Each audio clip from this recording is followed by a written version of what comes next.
It's now time for the World Brief as John Cookson joins us now from London to give us an update of global news. Hello, John. Good morning.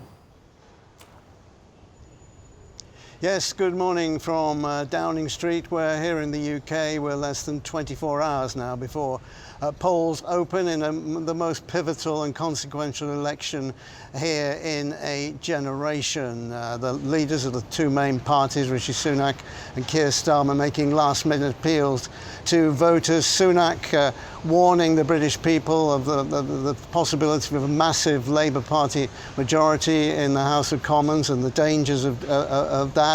The Conservatives even wielded out their secret weapon, Boris Johnson, last night to attend a rally to give out a similar warning about a massive Labour majority, which is being referred to here as a Starmageddon.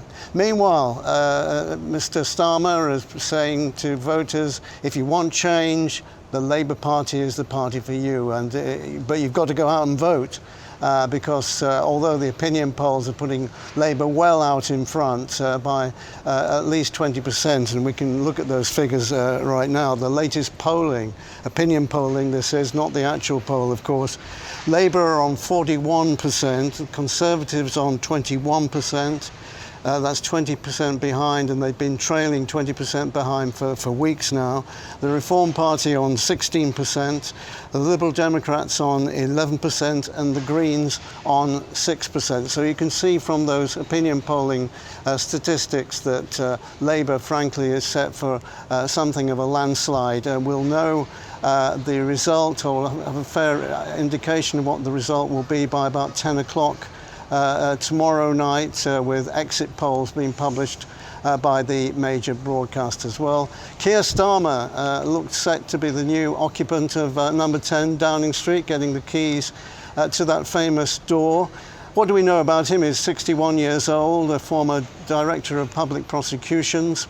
He's a law graduate from Leeds University, a lifelong Labour activist, and spent most of his life as a human rights lawyer. He became an MP in 2015 and then took over the leadership of the party, purging it of anti-Semitic sentiments and also some of the hard left members. He's married, he has a wife and two children who are very much away from the spotlight. We haven't seen them in public at all.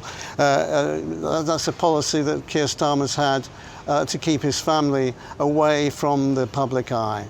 So, as I say, voting starts tomorrow morning at 7 a.m. Interestingly enough, some 7 million people have already voted by post in this election, which is an extraordinary figure.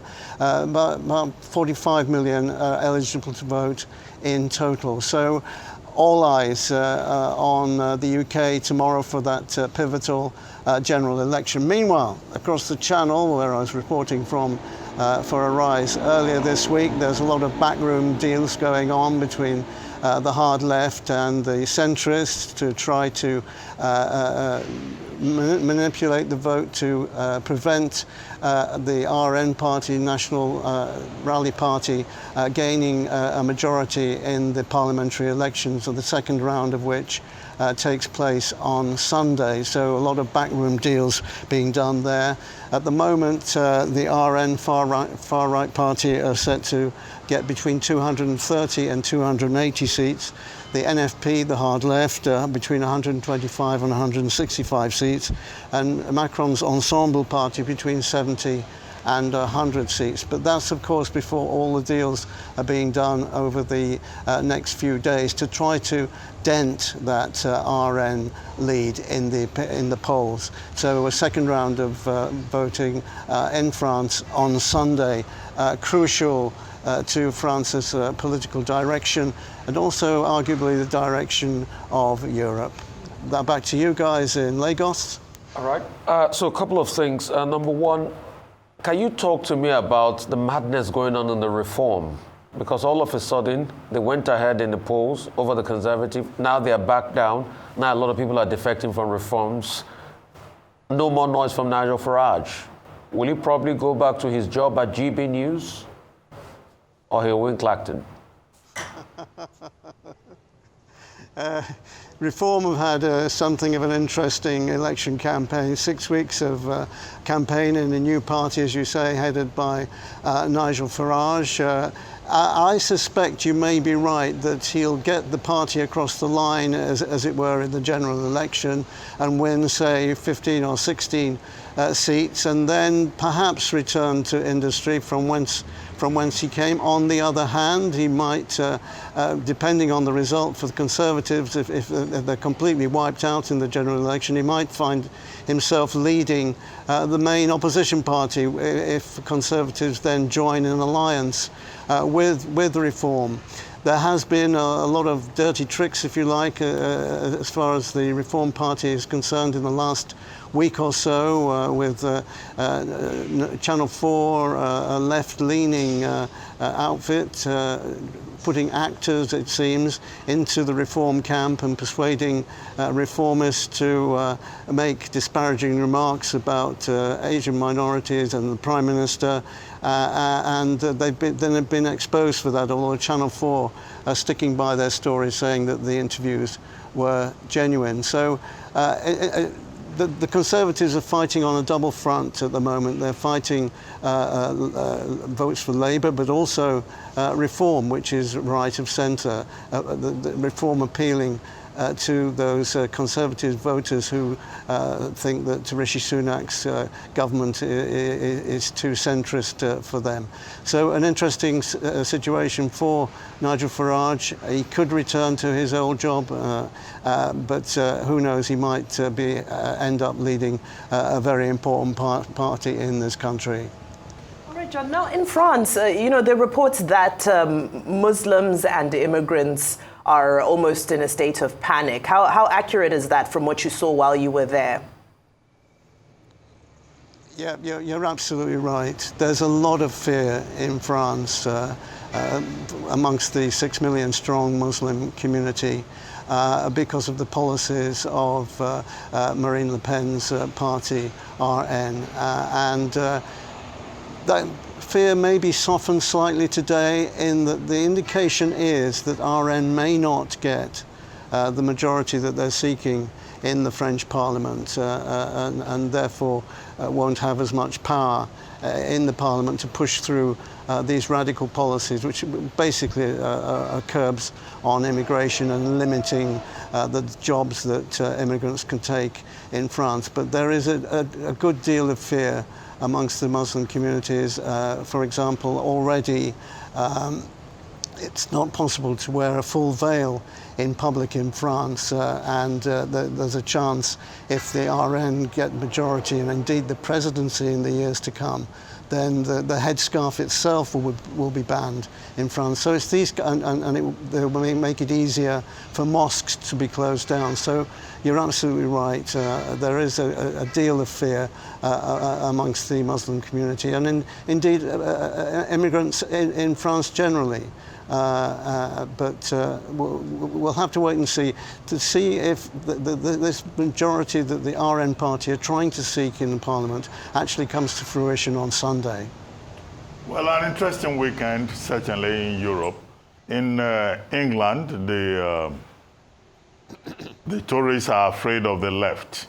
In France, the left and the center are afraid of the extreme right.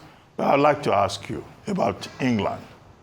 Now, yesterday, Boris Johnson suddenly showed up in that last-minute rally. Now, what was Boris Johnson playing at? Hypocrisy, opportunism, and, is he just trying to position himself ahead of the Starmageddon that will happen tomorrow? And then in France,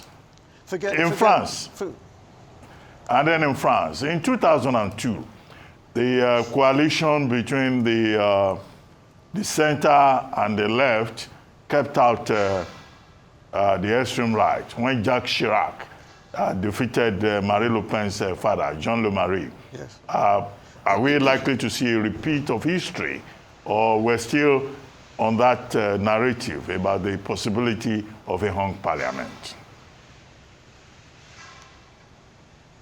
Okay, on the Boris Johnson point, I mean, he's a character. He's hugely popular still in certain quarters of the country, but politically speaking, he's finished. There's just too much baggage for Boris. I think the Partygate affair ended the British people's love affair with Boris Johnson, although, I mean, he's a charismatic character, but in the future we'll see him going on the dinner party circuit, making speeches. Politically, he's done for now. As far as the relationship between the UK and Europe is concerned, it's a very different Europe now to the one that Britain voted to leave in 8 years ago. Then it was, broadly speaking, left-leaning. Now it seems that Europe is leaning more to the right. We have the vote in France upcoming. Italy, of course, is a right-wing government now, Hungary too. So the relationship between the presumed incoming Labour Party and Europe is going to be a tricky one for Keir Starmer to negotiate. Keir Starmer very much pro-Europe. Huge changes are underway. Here in the UK, a page is turning in political history. The Conservatives are about to be booted out of power after 14 years. An incoming Labour government, analysts say it's likely to be for 10 years that we'll see a socialist government here in the UK.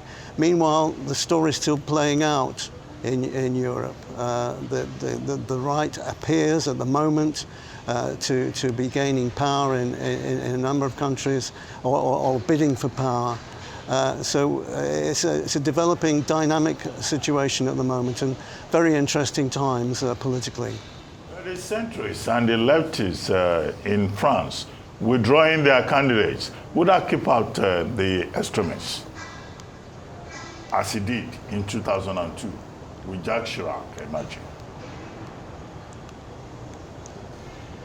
Yes, what happened in 2002 was that what's going on now, backroom deals were done between various parties to keep the far right out of power when Jean-Marie Le Pen was bidding for the presidency, and it worked, and Chirac became president.